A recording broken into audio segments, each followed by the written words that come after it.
안녕하세요. 노른자의 이봉입니다. 네, 안녕하세요. 노른자의 김원경입니다. 네, 안녕하세요. 노른자의 최진주입니다. 네, 오늘 유팅뉴스 시간 김원경 소장님이 가져온 유팅뉴스 무엇입니까? 네, 갑질의 말로입니다.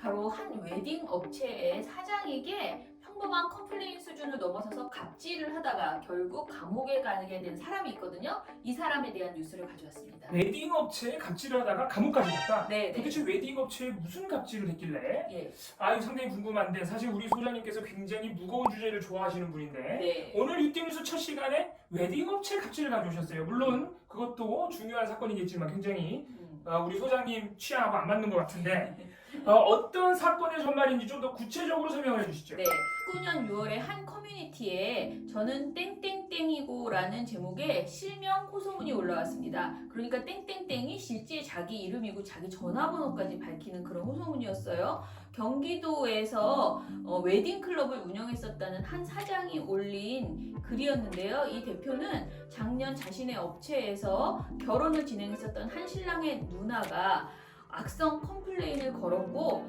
이에 그 누나가 해달라는 대로 앨범을 제작하고 출력할 종이의 재질까지 재지정해서 출고를 했다고 합니다. 앨범 출고는 못했다네요. 1차 사진 보정에 보냈으나 누나가 크레임. 2차 전체 컷 수정 후 앨범 제작 출고했으나 앨범 품질로 또다시 누나가 크레임. 3차 디자인 업체 디자인 스타일 앨범 종이까지 재지정해 최종 컨펌을 요구했으나 누나가 알았단 답변만 한 뒤 연락이 없어서 출고를 못했다네요. 그런데 7개월이 지난 어느 날 그 누나가 여러 곳의 커뮤니티에 이 업체가 형편없다는 장문의 글을 올렸다고 합니다. 누나는 자기가 직접 찍은 사진을 실제 결혼 앨범에 있는 사진인 것처럼 위장해 비방했고요. 웨딩업체 기존 계약자들에게 험담 쪽지까지 보냈다네요. 웨딩업체 사장 설명으로는요, 자신의 전 재산을 투자해서 업체 리모델링을 마무리한 시점에 이런 글이 올라왔었다라고 하는데요. 웨딩클럽 대표와 통화 과정에서 이 누나라는 사람이 남동생 결혼식을 망쳐서 지금까지 눈물을 흘리고 고통을 받고 있는데 인테리어를 하냐라고 따졌다고 합니다. 아무튼 이들은 스튜디오 촬영과 결혼식 앨범 제작을 아예 다시 해주기로 하고요. 게시글을 내리는 것으로 합의가 됐다고 하는데요. 그런데 이후에 이 누나가 추가로 돈 500만 원을 요구했고 입금되기까지 닷새 동안 업체의 이름을 남겨뒀었다고 합니다. 게다가 기존 게시글을 수정해서 마치 웨딩 컨설팅 업체가 직접 촬영을 했던 것처럼 꾸미기도 했다고 하는데요. 합의 과정에서 보인 업체 측 태도가 마음에 들지 않는다는 이유였다고 합니다. 어쨌든 합의는 했고 글은 내려졌지만 이 웨딩 업체의 대표는 실명으로 자신의 억울함을 호소하는 글을 올리고 그 누나를 정보통신망법상 명예훼손, 업무방해 등 혐의로 고소했습니다. 이분의 호소문을 보면요, 그 과정에서 본인이 느낀 자괴감과 괴로움이 너무나 컸고 무엇보다 업체가 이 글로 인해서 피해를 너무 많이 봐서 결국은 폐업을 하지 않을 수 없었다라고 합니다. 네, 잘 들었습니다. 지금 말씀하신 내용만 들으면은 그 웨딩 업체 대표라는 분의 그분만의 주장일 수도 있을 것 같은데 네, 그런데 이 뉴스를 가져오신 더 큰 이유가 있을 것 같아요. 저도 이 글을 봤을 때 만약에 이분이 정말 피해를 크게 당했다, 이 누나라는 분이, 그렇다면은 이분이 하신 말씀이 거짓일 수도 있잖아요. 그래서 판결이 중요하다라고 생각을 했거든요. 법정 판결이 났는데 이 누나는 자신이 게시한 글이 진실이고 설령 허위가 있더라 하더라도 허위라는 점을 인식하지 못해서 명예훼손과 업무방해의 고의가 없었으며 비방의 목적도 없다라고 주장을 했대요. 그런데 판사는 8월 20일에 이 누나에게 징역 8월을 선고했는데요.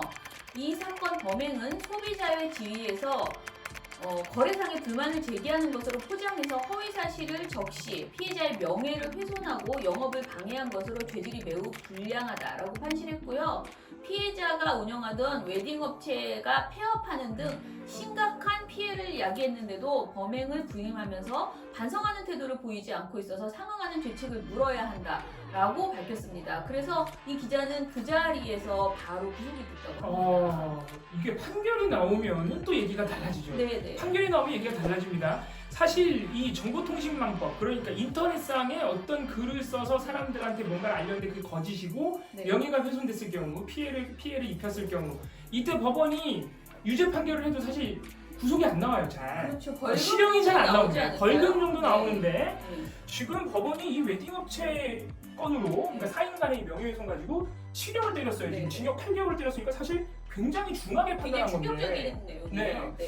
그래서 이 누나라는 분이 확실하게 거짓말을 한 걸로 봤구나. 지금 일단 사실관계는 그렇게 네. 드러났구나. 네. 제가 이해는 하겠는데 제가 보기에는 그것보다 더 중요한 포인트가 있기 때문에 우리 소장님이 오늘 유팅 뉴스를 가져왔다. 예. 그 포인트가 뭡니까?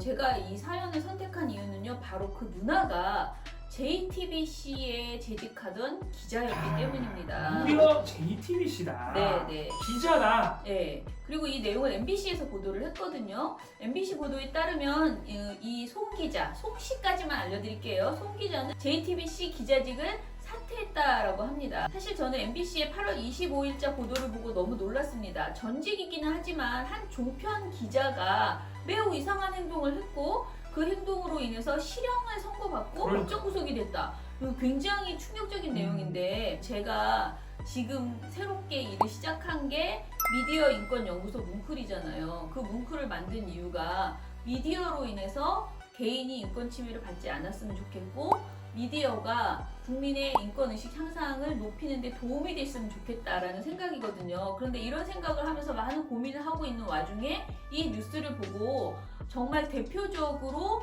이 언론인이 누군가에게 큰 피해를 또 입힌 그런 사건이 또 터졌구나 이런 생각이 들었습니다. 게다가 기사가 아니고 기자의 개인적인 행동으로도 또다시 누군가에게 네. 피해를 줄 수도 있구나 이런 생각도 들었고요. 네, 아까 갑질의 말로라고 네. 오늘 제목을 말씀하셨는데 네. 사실 이 기자들이 꼭 기사를 뭔가 쓰지 않아도 그 네. 기자라는 이름이 가진 권위 네. 이런 거 가지고 일상 속에서 뭔가 갑질을 할 수 있는 거거든요. 네. 이게 바로 그런 사례가 아닐까 네. 싶습니다. 그런 거예요. 저는 오늘 이 방송을 찍기 직전에야 이 뉴스를 알았거든요. 네. 제가 뉴스에 관심 없는 사람이 아닌데 네. 저는 사실 전혀 몰랐습니다. 오늘 이걸 찍기 전까지. 그러면 언론 보도가 너무 안 됐다는 소리인데 MBC만 거의 보도한 거잖아요. 지금 MBC 혼자서. 그 방송사 저녁종합뉴스에서 보도한 것은 MBC였고요. 네.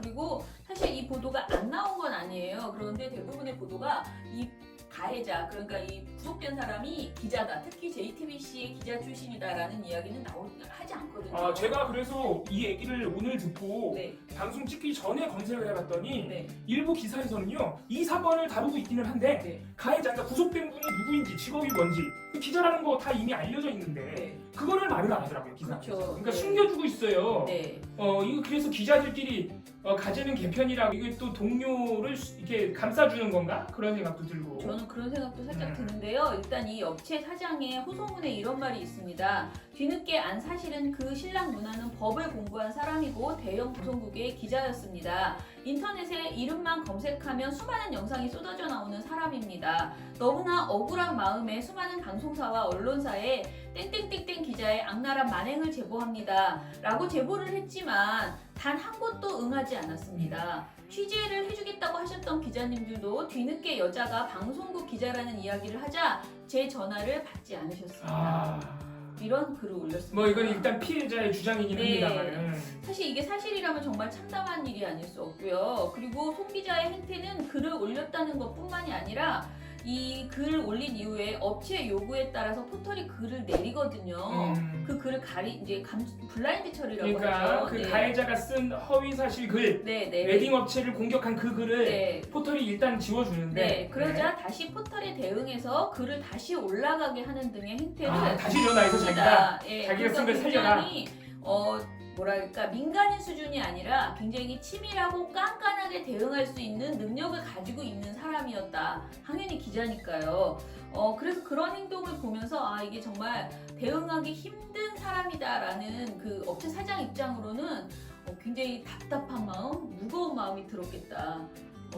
이렇게 말하기에는 좀 약하네요. 굉장히 절박한 심정이 됐겠다. 사실 우리 같은 사람들은 이 일상생활 속에서 기자를 갑자기 네. 예상치 않은 상황에서 만나서 그 기자가 뭔가 질문을 하거나 요구를 할 때 굉장히 당황스럽거든요. 네. 기자가 왜 나 뭐 문제 생기나? 이런 겁을 먹기 마련이기 네, 때문에 사실 우리 소장님도 미디어 인권 연구소 하시는 이유가 일반 시민들이 그런 기자 권력에 대해서 적절히 대응할 수 있도록 네. 인권 침해 안 당하도록 일상 속에서 도와드리자 뭐 이런 목표 예, 아니겠습니까? 그런 생각을 많이 합니다. 언론인들 자신들이 가진 재주, 굉장히 많은 재주를 가지고 있죠. 세상의 부패를 막고 부조리를 고발하는 엄청난 힘.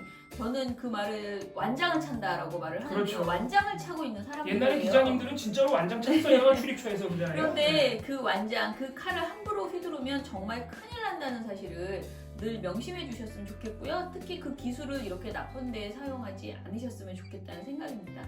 네, 오늘 소장님께서 준비하신 유띵뉴스, 너의 뉴스, 너의 명장 뉴스 네. 잘 들어봤습니다. 오늘 유띵뉴스 가져오신 소식에 대해서 한마디로 총평을 남겨주신다면 네. 어떨까요? 언론은 존재만으로도 갑질이 될 수 있는 사람들입니다. 항상 자신을 성찰하는 언론인이 되길, 그리고 이렇게 언론인이 잘못한 내용이 나왔을 때 제발 열심히 좀 보도를 해주시길 그렇게 부탁드립니다. 네, 기자들도 기자의 잘못을 보도할 수 있어야 된다. 제가 볼 땐 이게 제일 중요하네요. 네. 자, 오늘 유띵뉴스는 여기까지입니다. 다음 시간에 또 뵙겠습니다. 안녕. 안녕.